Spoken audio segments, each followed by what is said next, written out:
Hi guys, welcome back to my channel. If you're new here, my name is Sydney and I post beauty videos 3 times a week, Tuesday, Thursday, and Saturday. And today's video is going to be all about products that I have changed my mind about. So I originally saw Emily Noel 83 do this video, so I will link her video down below, and whoever she said kind of inspired this video, I will link them down below too because I can't remember off the top of my head.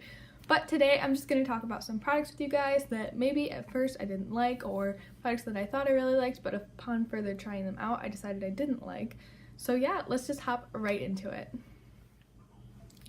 So this first product was a very recent turnaround for me, and that is the ABH Cream Contour Kit. So I bought this maybe a year ago, maybe a little over a year ago. I bought it at TJ Maxx. It was on sale. I think it was like 20 bucks or less. And this is their Fair to Light Contour Kit, I believe. And I actually threw this in my project pan this year. If you guys haven't seen that intro video, I'll leave it linked down below. I have a lot of good stuff in there. A couple things I'm actually mentioning in this video.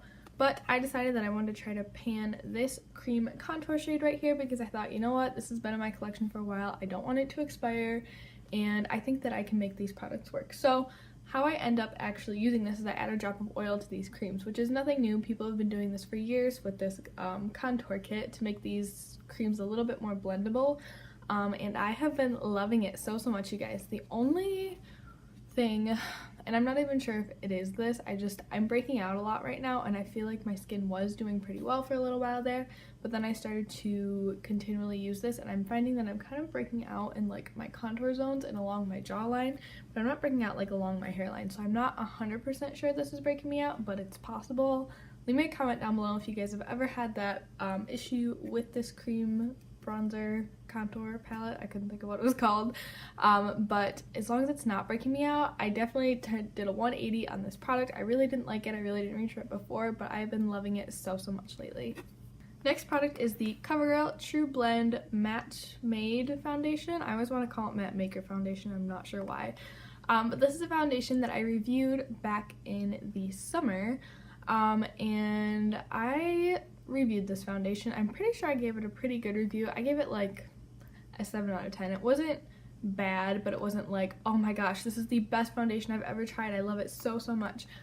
This foundation is a really great semi-long wearing foundation, I would say. I would not say that it lasts like 12 hours or over 12 hours, but I'd say that I get a good 8 to 10 hours of wear out of this.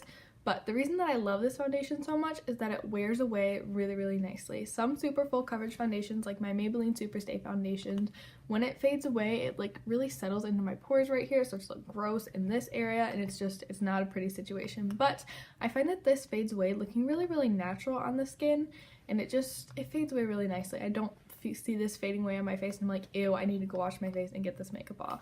Plus, I feel like it just has a really beautiful kind of medium buildable coverage on it, and that's what I've been going for these days. I really liked my skin to look a little bit more natural. This next product, I have gone back and forth so many times. I feel like my head spins when I think about it, but I'm currently back on this product because I'm not really a big fan of it, and that is the Coty Airspun Powder. Makes me so mad that I'm not a big fan of this. I think it really does a beautiful job of setting kind of under my eyes. I think it creates a really beautiful smooth canvas.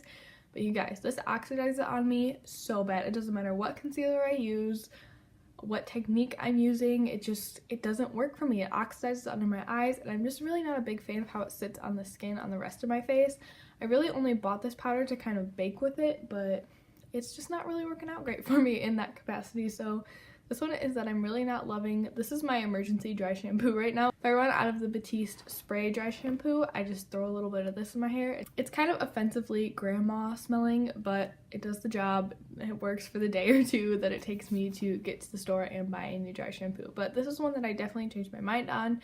I remember, I believe it was a favorites video maybe even, that I mentioned this product in, and I was like, oh, I love this. It sets my under eyes so nicely. And then I started to look a little bit closer, pay a little bit more attention, and I was like orange right here. So this is a pass for me. This next product is one that I've had sitting in my collection for quite a while, and until recently I really hadn't discovered a use that I just loved for it. And that is the Clinique Chubby Stick Sculpting Highlighter. I have mine in the shade 01. And this is just kind of a cream highlighter. It has a bit of a pinky hue to it. It's really pretty. But I just found that when I applied this over my foundation, it just kind of disappeared, didn't really last that great. But recently I've thrown this in my project pan because I discovered the best use for this. I didn't do it today because I just was kind of watching YouTube video. I was getting ready and not really paying attention, but I really love putting a stripe on the top of my cheekbone, down the center of my nose, other cheekbone, cupid's bow, and a little teeny tiny bit in my forehead and sometimes my chin.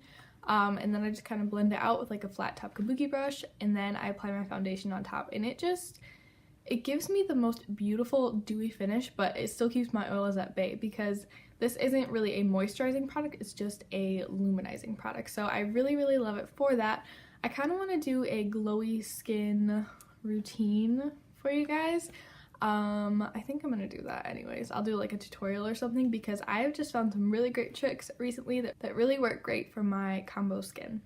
This next product is a product that I am currently still making up my mind about. I thought I loved it, and the past couple days when I've been using it, I just haven't really been satisfied with it. And that is the Maybelline Fit Me Concealer. You guys, I know this concealer is a cult classic, and so many people just love this concealer, but I hate this under my eyes. I feel like it just looks dry and kind of crepey, and it really emphasizes those bumps that I have right here.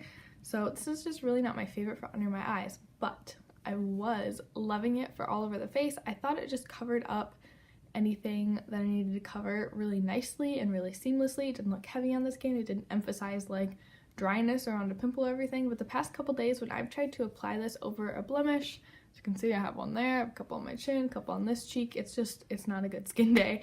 But the past couple times that I've tried to use this concealer in that capacity, I feel like it's just blended away to nothing. Like, I'll pat it over the blemish, it looks fine, then I go to apply foundation over top the same way that I always do, and I go to blend the foundation in and it's just gone, and it looks like I don't have any product on there. So I don't know what's going on with this. I don't know if it's starting to expire.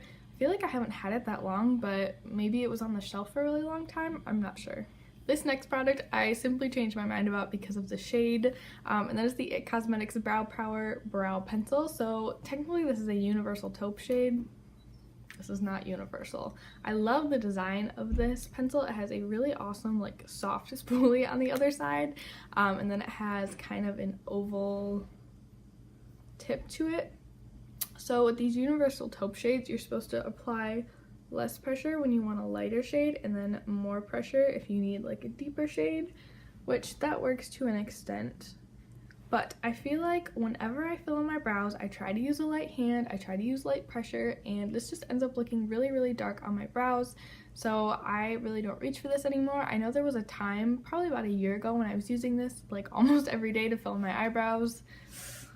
We had some dark brows for a little bit, but the only times I try to use this now are to kind of like touch up my brows. If I'm going to film what I've already gone through part of my day with my makeup on, I'll use it to kind of touch up the outer edge of my brow just to give it a little bit more definition. I find that it's not too dark when I use it in that capacity, but to fill in my entire brow, this one just really is not my favorite anymore.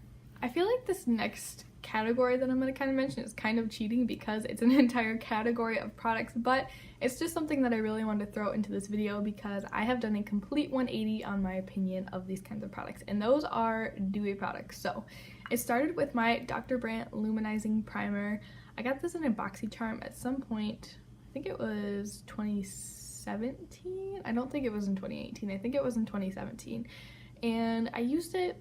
I don't think I used it very consistently for very long. I feel like I used it for like a week and I'm like, I don't really see a huge difference. I'm not really a big fan of this. And then for some reason I picked it back up like during the summer, and ever since then I've been hooked on luminizing products. This is not a crazy super glowy primer, but I feel like it does add a little bit of moisture to my skin, and it just helps my foundation wear really beautifully. It stops it from looking kind of dry and cakey throughout the day.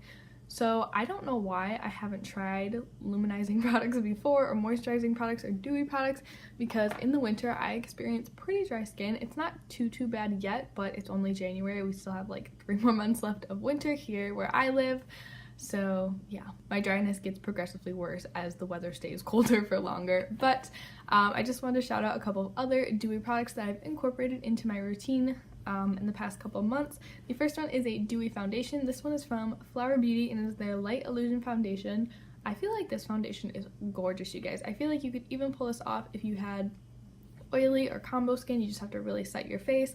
I personally have combo skin, which is kind of why I tend to stay away from dewy products, but Oh, you guys, this just leaves the skin looking so beautiful, so fresh. It has really great coverage, but it doesn't look like matte or cakey. It really gives your skin some life, and that's the look that I've been absolutely loving lately. And the final dewy product I wanted to mention is a dewy setting spray. So I used setting sprays in the past, but I think I used the NYX matte setting spray, and there was another one that I used too that was also more of a matte finish on the skin. But I've been loving just kind of a dewy setting spray. I haven't tried the Max Fix Plus, but I had the Valjean Labs Glow Mist before I had this one. I just found it at TJ Maxx. It was like $8 and it was wonderful.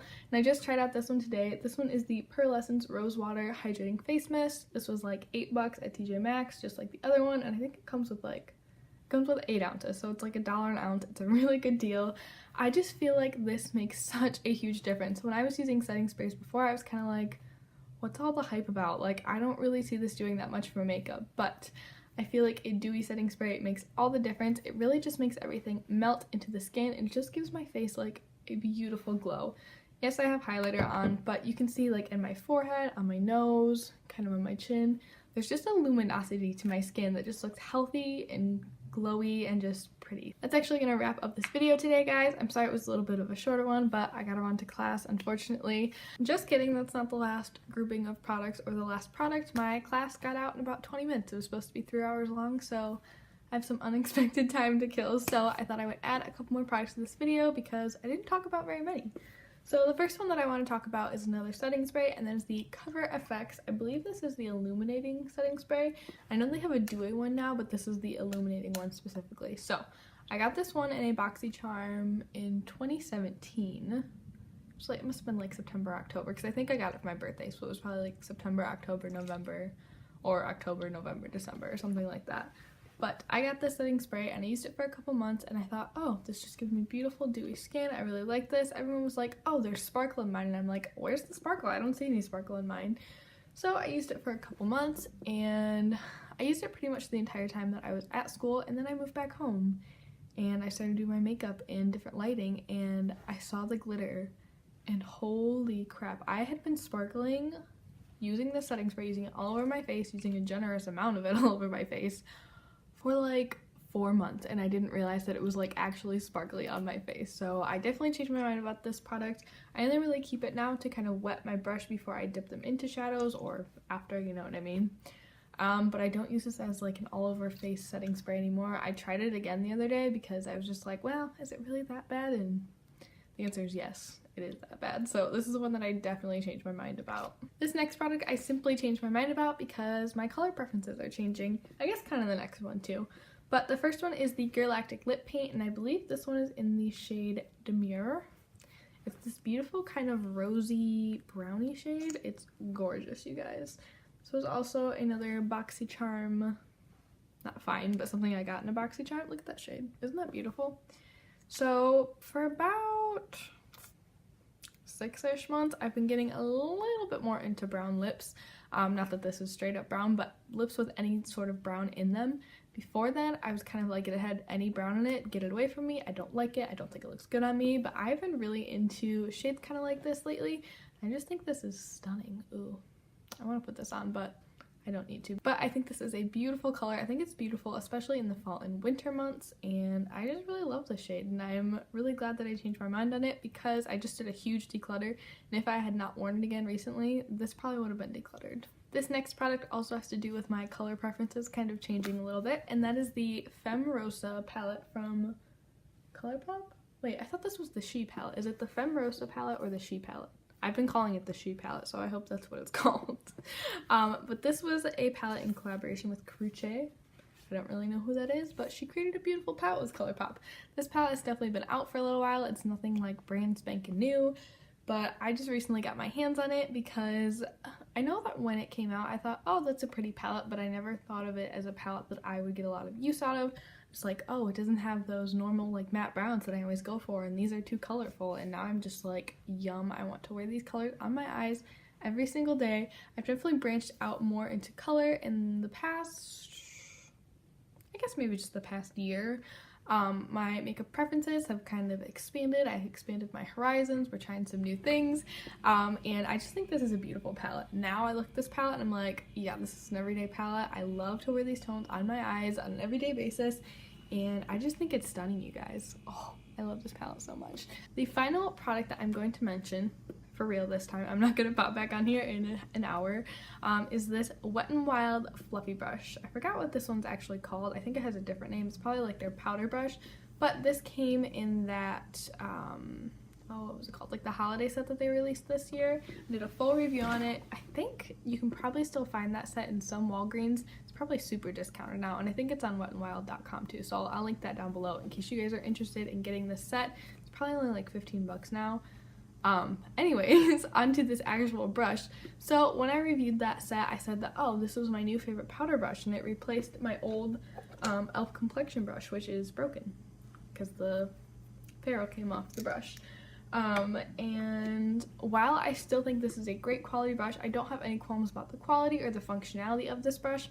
I have just totally realized that I still prefer my e.l.f. complexion brush for setting my face. This is great for kind of buffing and blending out product, but I love this one for powdering my face. Now, I think the reason that I don't like this one is because, as you guys can tell, it's much fluffier than the e.l.f. one. The e.l.f. one really has a nice flat side, which works really great for kind of just pressing the powder into the skin, and this can do that, but I always felt like once I applied powder, I'd like miss spots. Like I would miss, especially like down on my cheeks right here. I would like miss spots and I would like touch them and they're like still tacky. I'm like, well, I don't want to blend bronzer over that. So I just feel like this brush definitely works better for me, but I still think this is a good quality brush. It's just not my favorite powder brush anymore. That still belongs to my e.l.f. one. That's actually going to wrap up this video today, guys. Make sure to leave me your comments below, letting me know which products you've changed your mind about. I know we all have them, and I will see you in my next one. Bye, guys.